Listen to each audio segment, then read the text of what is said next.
Hello again, and welcome to State of the Arts. I'm Mick, and I am so glad that you tuned into the show.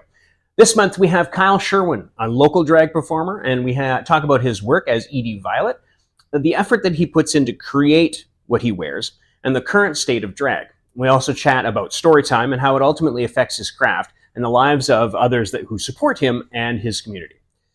Now, I have to warn you a little bit that Kyle is a bit of a hand talker, and couple that with me still learning how all of this equipment works together. He does bump his mic a few times. I've done my best to mitigate the noise, but please bear with me that I am still learning my craft here. Despite the technical issues, I do hope you enjoy the interview. I did have plans to put a little bit of footage at the end of the interview from a show that he did at the Rec Room at Masonville, but I didn't want to cut out too much of the chat. So once again, I'll put a little snippet up on YouTube, and you can kind of follow this link as it shows up here. I hope you enjoy the interview. On with the show.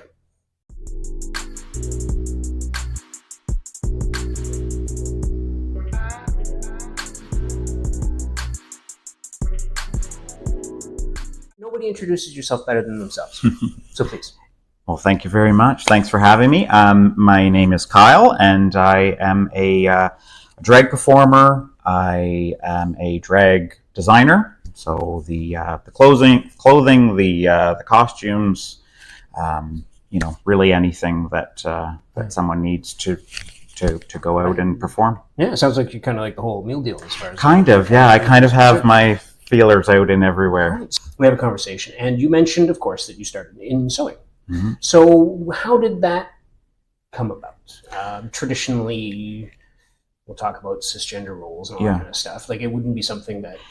No, it's not. It wasn't kind of a natural, transition for a male presenting person. I kind of always joke that there's not even really a, male equivalent of seamstress. It's always seamstress. So it's always kind of funny because I don't necessarily want to call myself a tailor because I think that's kind of its own art form on its own.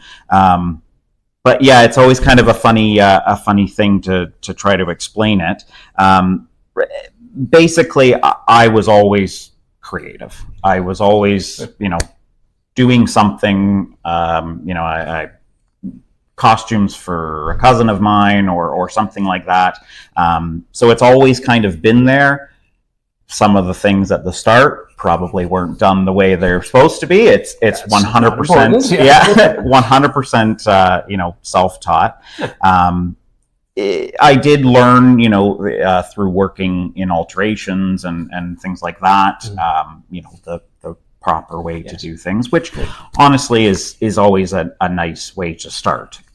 You kind of need to know the basic ideas of something before you can really get creative with it, where you can kind of let that creativity take over and just kind of make it up as you go along from there. Right? Any art, there are rules. There are rules of thirds. There's, proportions and stuff. And as soon as you know those, then you can start branching out and start going into that. It's interesting. I want to go back to I sell suits. In my day job, because this is kind of, again, why we talk about this is the idea of gigging and having to kind of make it all work, right?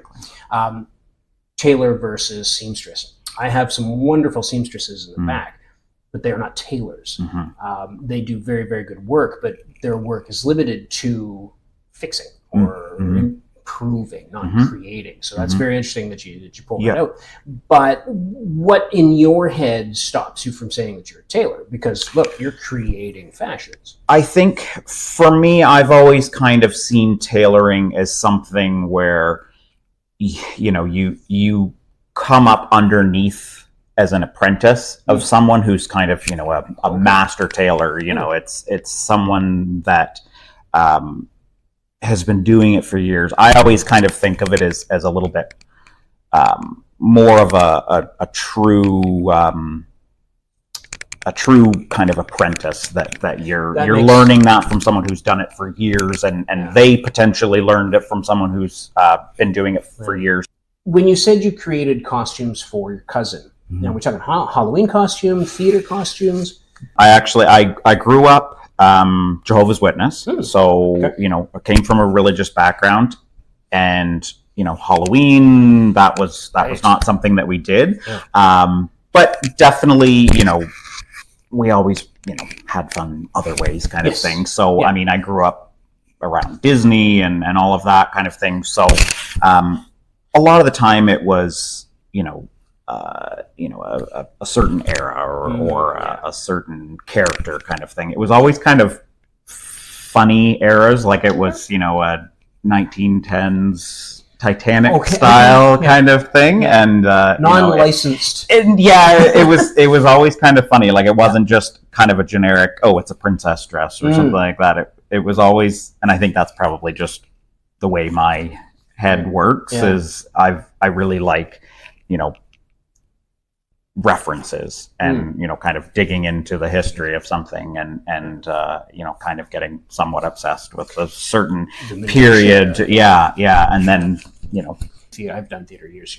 The costume department was always a wonderful place to go and be and to pick out your costumes, and it was very interesting to see from show to show the level of detail. Some of them just go on stage. Other ones, those aren't the right shoes. So yes, again, I think there's a little bit of a coexistence between theater. Have you ever done theater? Theater? I actually haven't. It's really funny. When I started performing, like in drag, it was the first time I'd ever been on a stage, first time performing anything. Other than maybe little talent show things in school, but other than that, I was not a performer person. That is a fascinating admission. How did you do it? Was it, no, I don't want to overspeak it. How did you do it? I think it was always there, because when I look at, videos of myself as a kid, as a, 4 or 5 year old, I don't shut up through the whole thing. And I'm acting up for the camera and, I'm doing all of that stuff. And I think it's just something that over time it kind of, I kind of put a little bit more of a block on that. And I think once I found drag, that kind of, at that point I had come out and I started doing drag, and it was kind of this, I can actually let this out again. It was, I think I closed off that part of my true personality to kind of, try to deflect things a little bit. Once I came to this point in my life where I was, being authentically myself, it allowed me to bring that out again. Would you say a lot of people that I know, as far as in the community for theater, all that kind of stuff, a lot of them, they get into character and they become, is that part of what allowed you to get up on stage and do? Yeah, definitely. Coming from a background and an upbringing that was a little bit more, kind of reserved and there was a more of a proper way to behave and an improper way. Yes. Creating a character, again, opened that up and allowed me to talk the way I wanted to talk and, react the way I wanted to react. I find that, and I mean, this might just be me, but I find that when I am performing for those, 3 minutes of a song, it's not really me. It's a character that I've built up, and it, it sounds pretentious to say it, but it kind of takes over. You're the character. And, I always joke that I'm not very good on the mic at a show. And I think it's because, I hear my voice and that's Kyle, whereas the character is what is, kind of being embodied then. So it's kind of it's a weird disconnect. Disconnect. But no sense of doing a voice. And there are definitely some performers who do completely inhabit, a different character. But for me, it's never really been something like that. It's just basically more of a visual, representation of a different character. Yeah, the drag community. How has that been for you? You had mentioned your early life was a little repressed, and so when did you come into that community? So it coincided very much with my coming out and kind of leaving the belief system behind and coming into my own and trying to figure out what is my actual true self, my true personality, what is and what isn't, and it coincided very much with going to drag shows and becoming friends with some of the performers in and out of drag, and just kind of seeing that change between them too, depending on how they were out of drag, and then seeing them on stage. And it's some people it's very fluid, and they're very much the same person in or out of drag. But then other people, it can be a complete transformation. Yeah. So it was really nice to see that in other people and see that was possible. Yeah. And then also just having that sense of community with other people that are creative, like-minded, and nurturing. Which came first, your first drag show or the community? The first drag show. Yeah. It definitely, the first drag show I went to, and I saw some of the performers walk by me, and it was like, this is kind of a spot where I knew it was going to be something that spoke to me, and just kind of it kind of rounded out this collection of little things that I've always done, history and fashion and clothing and the sewing, and just this fascination with creating a character, and I guess part of it, a little bit of kind of a theater type, view of creating a character. And it was kind of funny because it was like, this is going to be a thing. And you found the community, and I assume that they were very welcoming. Extremely. How many shows do you have under your belt at this point? How many times have you done it? I've been doing it for kind of professionally. I've been doing it for coming up on 5 years. Nice. So 100 shows maybe. It probably has been something like that. Yeah. In and around London, you traveling a lot? Is that? Yeah, mostly in London. A little bit in Toronto, a little bit in Sarnia, Windsor way. But yeah, primarily in London. And How far into it were you then you got the call from So Fierce? Where does that fall into the? So I had been sewing, basically professionally for other performers for probably 2 or 3 years, probably 3 years. Okay.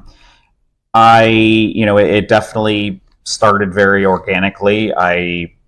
Once I had started doing shows myself, I was creating. I kind of made a decision early on that I wanted to make my own garments and have that be part of the character. That that basically you can assume that anything I am wearing in or in drag is something that I've made myself, and it kind of just went from there. From creating a piece for a dear friend of mine in the community, and just doing more and more pieces for them.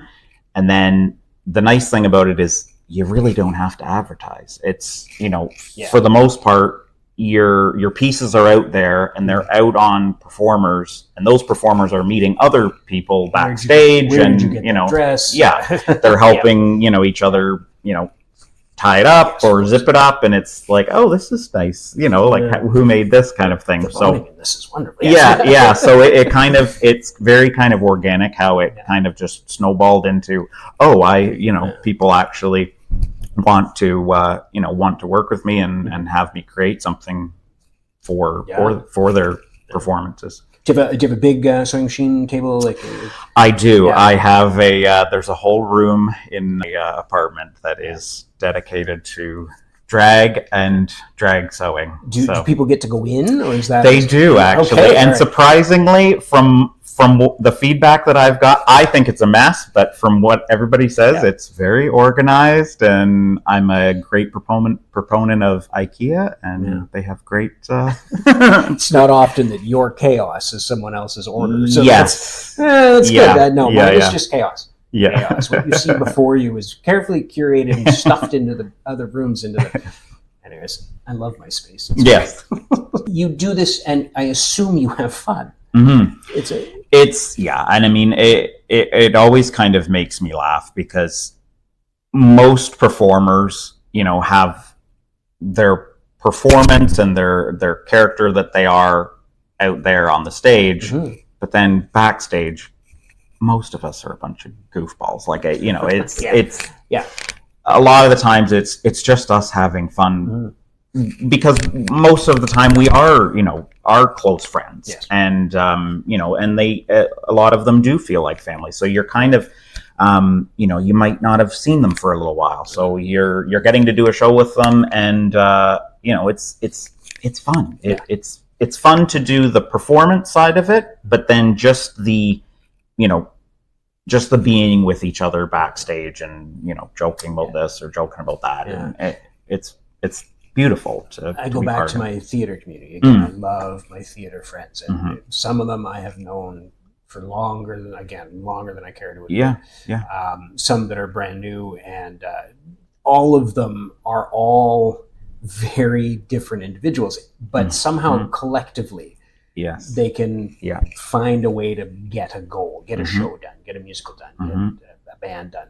So I feel personally that your sense of connection to that community is probably about as key as anything else. Like you drive and everything is great, but the fact that you were welcomed and somebody says, come on back. I had a I had a wonderful experience with being welcomed into the community, and being encouraged by friends and friends that were performers, and just encouraging my starting it, and then since then my growing in the sewing and everything. Do you have a day job, or is this? I do. Yes.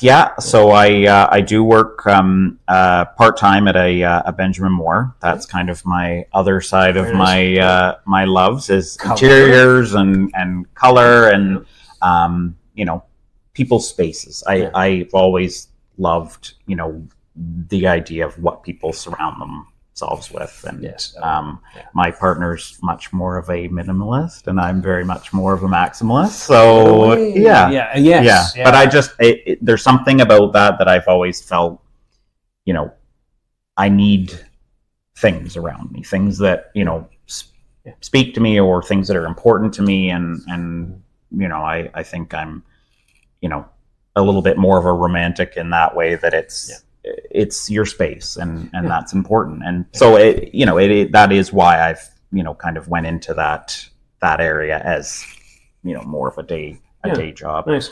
And gigging, the gig life, is that enjoyable for you? Is that or is that something that you're just like, I got to do this? It is. I mean, it's something where I've because I'm doing quite a lot with sewing, I always try to balance it so that it's I can still get all the the sewing projects done, not let anybody down on that side. And then the other thing is, usually the day before or the week before, I actually have time to do my own stuff for an upcoming show. So just trying to kind of balance that out, and have enough time to work on that's where it's kind of a double-edged sword, that I'm kind of known for wearing things that I've created, because I can't necessarily just go out and buy something and wear it. I've kind of created my own little bed that I kind of need to to come up with something new or, Yeah. redo something kind of thing so that I can, So let's talk about the world of drag right now. There have been some recent developments in the last, 5 years, I guess. Mostly down south, but I know that it is absolutely happening up here. So, I mean, we got to talk about it. Problems and issues with story time and drag. Yeah. What's that? Yes. So it's definitely been something that I think has been, like you said, gaining traction over the last probably 5 years, I would say.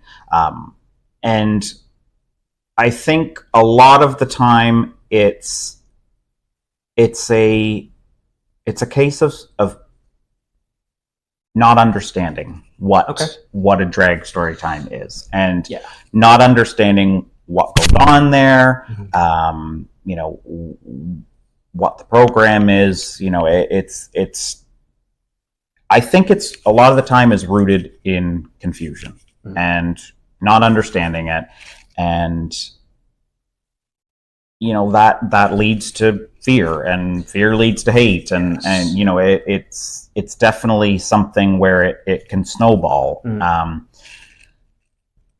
I feel that the story times are incredibly important. Again, speaking as someone who did grow up in more of a religious, conservative upbringing, I think that I always think of the young, teens or the young children that are in those spaces and are being told that they're not alone in, how they feel, and they don't feel like they fit in, or they don't know where to put their creativity. They have, a creative spirit, or they have a personality that they want to let out, but they don't know where to. They don't know where's safe to, and they don't know a way that's safe to let that personality and that creativity out. So I think when they, when they're at a story time, or they're, at a pride event that's something that's acceptable for a younger audience, they see other people with those same drives and those same interests and things like that, and it helps to it helps to create a more healthy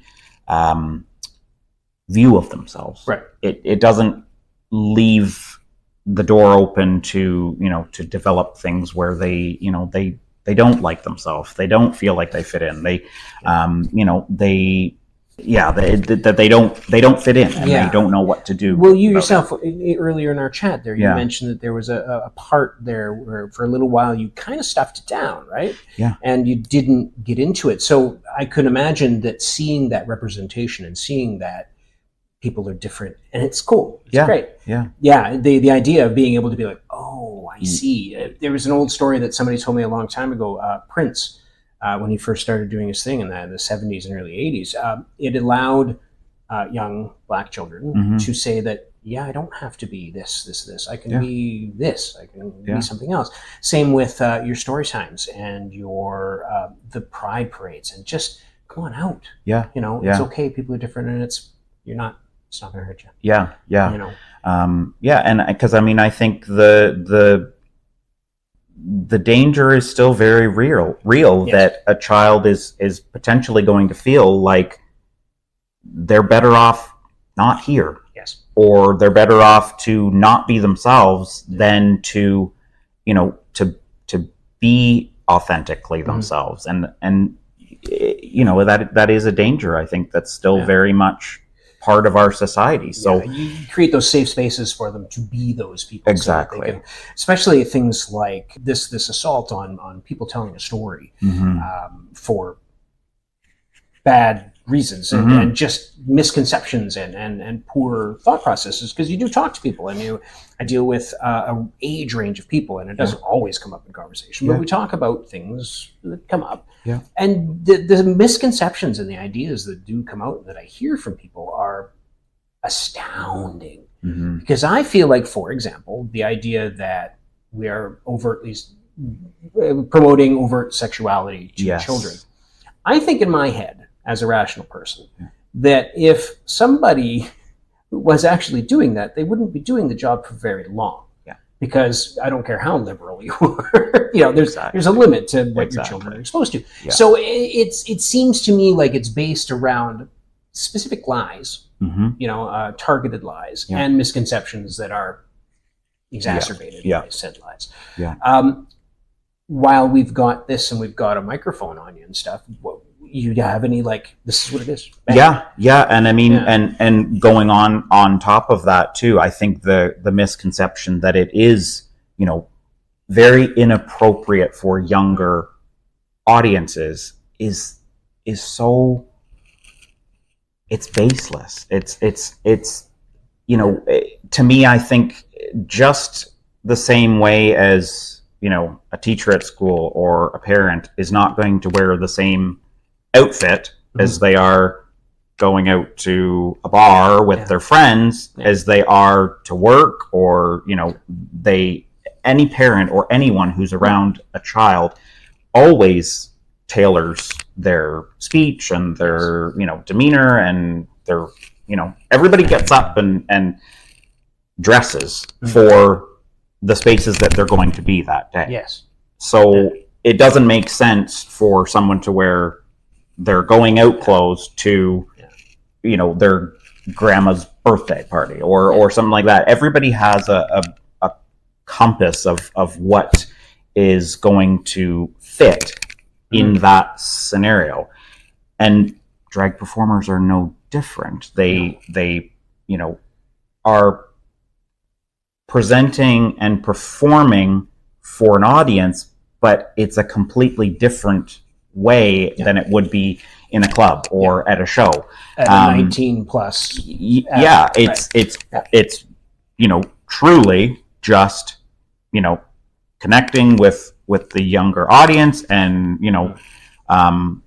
celebrating joy and reading a book that, some of them are just, regular kids books. Some of them are ones that are more based on that you can be yourself, and that's the main focus of a drag queen or drag performer story time is just love, acceptance, joy, and just being yourself authentically and celebrating everyone's true self. Well, I really don't see it being any different than all the other suspension of disbelief that kids have to do on a daily basis. Like, you watch any cartoon, any television show, like, there's talking dogs, how is this a bridge too far?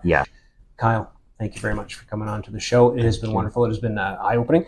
I hope that we can change some minds, maybe get some people butts in seats, as they say. Thank you very much for coming into the show today. You have been an excellent addition to the roster of state-of-the-art guests. Would you consider coming back and doing a podcast? Because I feel like there's more to talk about here. 100%. It's definitely a subject that you can be here for hours. You can, you can really kind of pack a lunch and just go along with it. Podcast.